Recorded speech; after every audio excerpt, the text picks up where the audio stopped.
तो बच्चों करते हैं question fifth. In a circle of radius 21 centimetre an arc subtends an angle of 60 degree at the centre. Find the length of the arc, area of sector formed by the arc and the area of segment formed by the corresponding chord. ध्यान से देखना बेटा, question ये वाला है ना। पहला question है आपका तो थोड़ा लेंदी भी है, थोड़ा इंटरेस्टिंग भी है, थोड़ा क्यूट भी है। क्या बोले जा रहा हूँ यार। अच्छा देखो, in a circle of radius 21 centimetre. अच्छा, आर्क ने एंगल सबटेंड करा सेंटर पे 60 डिग्री, 60 डिग्री, ठीक है। रेडियस है बच्चों अपना 21 सेंटीमीटर रेडियस है, और ये सेंट्रल एंगल 60 डिग्री है, 60 डिग्री है। हमको लेंथ ऑफ द आर्क बतानी है, इस आर्क की लेंथ बतानी है। ये area of the sector formed by the arc, इस सेक्टर का एरिया बताना है। Area of the segment formed by the corresponding chord, और इस कॉर्ड और इस आर्क के बीच में जो सेगमेंट आ रहा है, हमको बच्चा इस सेगमेंट का एरिया भी बताना है। अच्छा तो चलो जी, पहले लेंथ ऑफ द आर्क निकालते हैं, फर्स्ट पार्ट। तो लेंथ ऑफ आर्क का फॉर्मूला होता है बेटा, length of arc L is equal to theta upon में 360 into circumference of the circle. Theta कितना है 60 अपॉन में 360 इंटू 222/7। रेडियस कितना है 21। 0 से 0 कैंसिल, 6 6 जा, 2 3 जा, 3 7 जा, 7 से 7 कैंसिल, तो कितना आ गया 22 centimetre length of the arc आ गई। Second, area of sector formed by the arc. तो बच्चों एरिया ऑफ सेक्टर कितना होगा, तो एरिया ऑफ सेक्टर होगा थीटा 60 अपॉन में 360 इंटू में पाई आर स्क्वायर। तो 60 अपॉन में 360 इंटू में पाई 22/7। रेडियस कितना है 21 इंटू 21। 7 3 जा, 0 से 0 कैंसिल, 6 6 जा, 3 2 जा, 2 11 जा, 11 को 21 से मल्टीप्लाई करते हैं तो कितना आ गया अपना 231 सेंटीमीटर स्क्वायर आ गया सेक्टर का एरिया।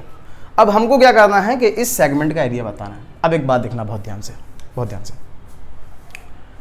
आपने बेटा पहले इतना नोट कर लो, है ना, तो मुझे ज़्यादा स्पेस मिल जाएगा करने के लिए, जब तक मैं सेक्टर का एरिया निकाल लेता हूँ, मतलब लिख देता हूँ 231 सेंटीमीटर स्क्वायर। तो बच्चा इन ट्राइंगल AOB, तो ट्राइंगल AOB में ध्यान से देखो आप, AO बेटा OB के इक्वल है। रीजन क्या होगा, रेडियाई ऑफ सेम सर्कल, है ना। तो AO OB के इक्वल है, तो एंगल OAB किसके इक्वल होगा, एंगल OBA के इक्वल होगा।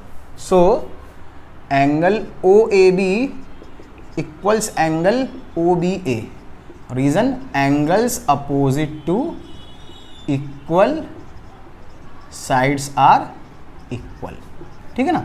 चलो जी, तो हम एंगल AOB प्लस में एंगल OAB प्लस में एंगल ABO इक्वल्स कितना हो गया 180 डिग्री हो गया।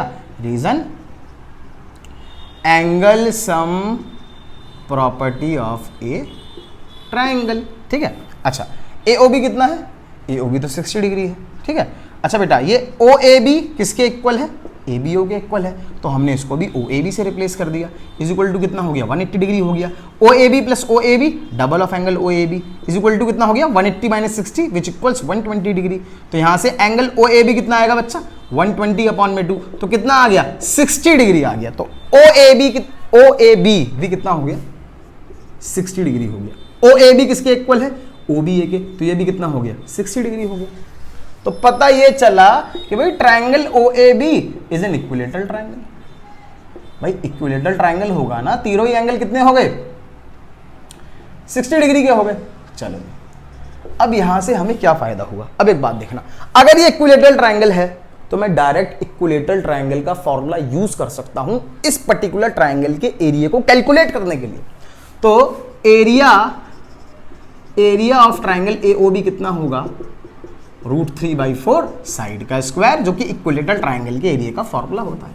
तो √3/4, इसकी साइड कितनी है बाबा, इसकी साइड है 21, कितनी है 21 का स्क्वायर, तो √3/4 21 ज़ा 441, तो ये आ गया 441√3/4 सेंटीमीटर स्क्वायर। हमको क्या निकालना है बच्चा? हमको एरिया ऑफ सेगमेंट निकालना है। तो area of segment, area of minor segment, area of minor segment is equal to area of minor sector minus में एरिया ऑफ ट्राइंगल AOB। अब एरिया ऑफ माइनर सेक्टर कितना है बेटा? 441√3/4 माइनस में area of triangle AOB कितना आया अपना? अरे एरिया ऑफ माइनर सेक्टर तो यार, अच्छा हाँ, वो तो हमने लिखा हुआ है ना, हाँ 231 है ना, और एरिया ऑफ ट्राइंगल AOB कितना है? 441√3/4 centimetre square is our answer. ठीक है ना, हो जाता है यार कभी कभार, है ना, आदमी थोड़ा भूल चूक कर जाता है। ठीक है, चलो जी नोट करो। उसके बाद हम स्टार्ट करते हैं बेटा अपना क्वेश्चन नंबर 6।